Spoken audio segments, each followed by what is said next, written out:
In Irish legend, 12 horned women, all witches, who take over the household of a rich woman and bewitch her and her sleeping family.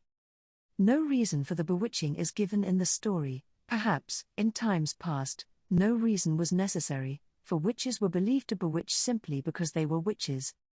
The legend tells of how the distressed woman breaks the spell. The bewitchment began late one night, as the woman sat up carding wool while her family and servants slept. A knock came on the door, and she asked who was there.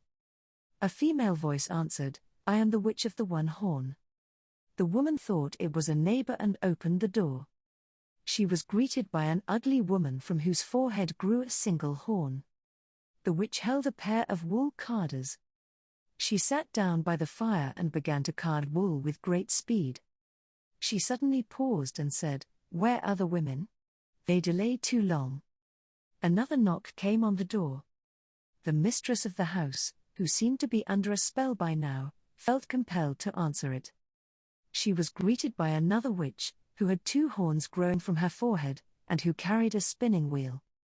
This witch also sat down by the fire and began to spin wool with great speed.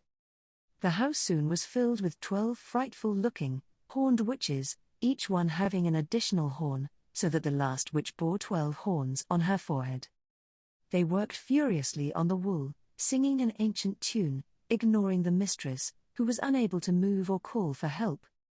Eventually, one of the witches ordered the mistress to make them a cake, but the woman had no vessel with which to fetch water from the well. The witches told her to take a sieve to the well. She did, but the water ran through the sieve, and she wept.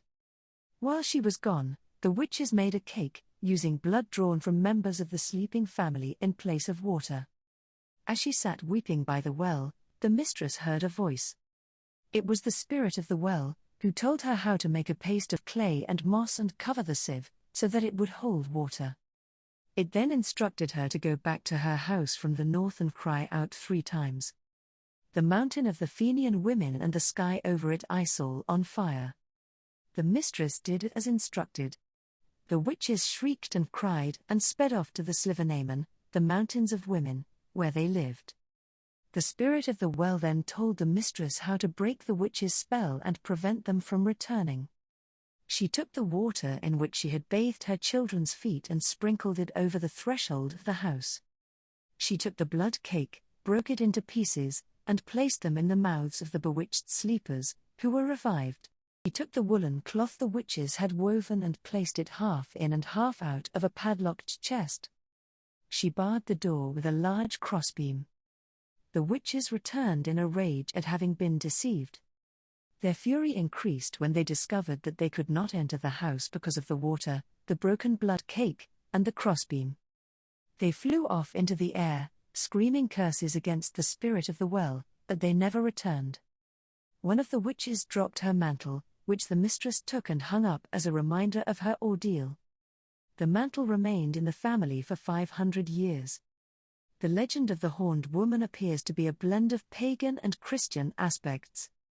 The well is inhabited by a spirit, a common pagan belief. The horns of the witches symbolize the maternal and nurturing aspect of the goddess, who is sometimes represented by a cow. The horns also symbolize the crescent moon, another goddess symbol.